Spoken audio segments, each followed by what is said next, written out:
வேற educational loan apply பண்றது இதனால அந்த எகனாமிக் growth ஆகுதா? ஏதாவது யோசிச்சு பாருங்க. ஏதாவது ஒரு எக்ஸாம்பிள் எடுத்துக்கோங்க. எஜுகேஷனல் லோன் வந்து அப்ளை பண்றதுனால எகனாமிக் growth இன்க்ரீஸ் ஆகுதா? ஆகுது. அப்புறம் அது பாயிண்டா கொடுத்திருக்காங்க. இது ஒரு ஆப்ஜெக்டிவ் சொல்லி சொல்லியிருக்காங்க இல்லையா? நான் அதுக்கு உங்க சைடே எடுத்தேன். எஜுகேஷன் லோன் யார் அப்ளை பண்ணுவீங்க? நீங்க தான் அப்ளை பண்ணுவீங்க. காலேஜ் ஸ்டூடண்ட்ஸ் தான் எஜுகேஷன் லோன் அப்ளை பண்றீங்க. 12th முடிச்சனால வந்து நீங்க டிகிரி படிக்கணும் அப்படின்னா என்னால படிக்க முடியல sir, but education loan apply பண்ணி தான் படிக்க முடியும் அப்படின்னு சிச்சுவேஷன் வந்து இல்லையா? நீங்க அப்ளை பண்ணீங்க அப்படின்னா எகனாமிக் growth ஆகுதுன்னு சொல்றாங்க. Correct or not? கரெக்ட் தானே? What are the ways? WAYS. என்னென்ன வேஸ்ல வந்து growth ஆகுது புடிச்சிட்டீங்களா? கரெக்டா புடிச்சிட்டீங்க. சொல்ல தெரிய மாட்டேங்குது. சார் எஜுகேஷன் லோன்ல நாங்க வாங்கி எஜுகேஷன் லோன்ல படிச்சாதான் சார் ஆட்டோமேட்டிக்கா என்ன சொல்றது அன்எம்ப்ளாய்மென்ட்ங்கிறது இல்லாம போகும். எல்லாமே எம்ப்ளாய்மென்ட் ஆயிடுது. படிக்கல என்ன ஆகும்? 12th வரைக்கும் இருந்தீங்க என்ன ஆகும்? அன்எம்ப்ளாய்மென்ட் அதிகமாயிடும். படிக்காமயே இருக்கீங்க. ஓ படிச்சீங்கன்னா எல்லாத்துக்குமே வேலை கிடைக்கும். ஓகேவா? அடுத்த क्वेश्चन ரைஸ் பண்ணீங்க சார், படிச்ச எல்லாத்துக்குமே வேலை இருக்கான்னு ரைஸ் பண்ணீங்க.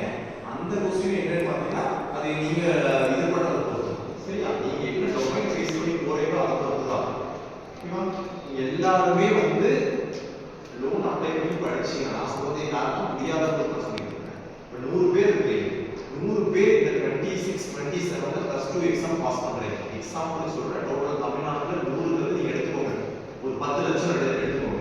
10 லட்சம் பேர்ல 8 லட்சம் பேர் வீட்லயே ஃபினான்ஷியலா ஓகே, ஒரு ப்ராப்ளம் இல்ல, ஓரளவுக்கு வந்து ஆவரேஜ் ஃபேமிலியா இருக்கீங்க, சமாளிச்சீங்க. 2 லட்சம் பேருக்கு வந்து முடியாது. 10க்கு 2ங்கிறது நான் அப்படியே சொல்லியிருக்கேன். நிறைய பேர் இருக்கீங்க. ஸோ 2 lakhs மெம்பர்ஸ் பர் இயருக்கு படிக்காம வெளியே வந்துருந்தே என்ன ஆகும் பாருங்க. 5 இயர்ஸ் எவ்வளவு ஆகுது பாருங்க.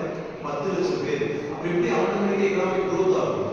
growth நீங்க காமிக்கணும். ஒரு பேரை 26 27ல 2 லட்சம் பேர் படிக்க முடியாம போகுது. அடுத்த வருஷம் எழுதுறவன் +2 எக்ஸாம் எழுதுறவன் 2 லட்சம் ஆகுது. அப்படியே 3 4 5 லட்சம் போயிட்டே இருக்குதுன்னா எகனாமிக் growth PLC என்ன போற மாதிரி கீழே ஆப்போசிட் டைரக்ஷன் ஆயிடுது. கம்மியாயிட்டு வரும். 26 27 2 லட்சம் பேர் இருந்தாங்க சார் படிக்காம. 27 28 வரும்போது 1.5 லட்சம் ஆயிடுச்சு சார். இதுதான் growth. கரெக்டா growth வந்து கரெக்டா போற மாதிரி இருக்கும். அதிகமாயிட்டு போயிட்டே இருந்துச்சுன்னா அந்த எகனாமிக் growth வராது. ஏன்? அதான் பாயிண்ட். எல்லா பாயிண்ட்டும் கொடுத்துருக்காங்க பாருங்க. எந்த டாபிக் எடுத்தாலும் எகனாமிக் growth நேஷனல் இன்கம் ரெண்டையும் சொல்லிருப்பாங்க. ஓகேவா? Next control money supply and credit. இது எப்படி கண்ட்ரோல் பண்ணுவாங்க மணி சப்ளை அண்ட் கிரெடிட்? ஏதாவது செப்பரேட்டா ஃபாலோ பண்ணுவாங்க. இந்த பேங்க் இவ்வளவு கொடுக்கணும் அப்படிங்கிற மாதிரி ஏதாவது ரூல்ஸ் அண்ட் ரெகுலேஷன்ஸ் இருக்கா? இருக்குது. இல்லன்னு சொன்னாங்க. எப்படி கண்ட்ரோல் பண்ணுவீங்க? மணி எப்படி கண்ட்ரோல் பண்ணுவீங்க? அத மட்டும் நாளைக்கு பார்த்து சொல்றேன். ஓகேவா? முடிஞ்ச ட்ரை பண்ணி இருக்கு. எல்லா பேங்க் ஒரே மாதிரிலாம் கொடுக்க மாட்டாங்க.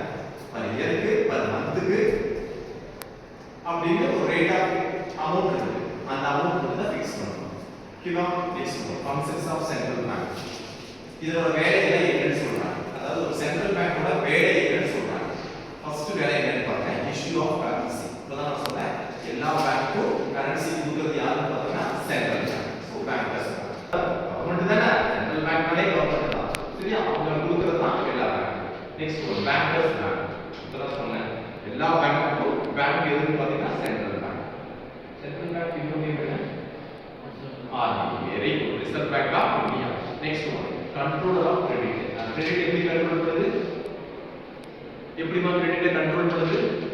சென்ட்ரல் பேங்க் கிரெடிட்டை எப்படி கண்ட்ரோல் பண்ண முடியும்? கண்ட்ரோல் எப்படி பண்ண முடியும்? கிரெடிட் எப்படி கண்ட்ரோல் பண்ண முடியும்? இப்போ இன்னொரு எக்ஸாம்பிள் இந்த கிளாஸ்ல 49 இருக்கீங்களா? 49 மெம்பர்ஸ்க்கு ஏதாவது வந்து இண்டிவிஜுவலா ஒவ்வொரு கொடுத்தா மட்டும் தான். இண்டிவிஜுவலா ஒவ்வொரு கொடுத்தா தான் 49 பேரை யூஸ் பண்ண முடியும். ஒரு வேலை கொடுக்க முடியல. லேபே எடுக்கலாம்.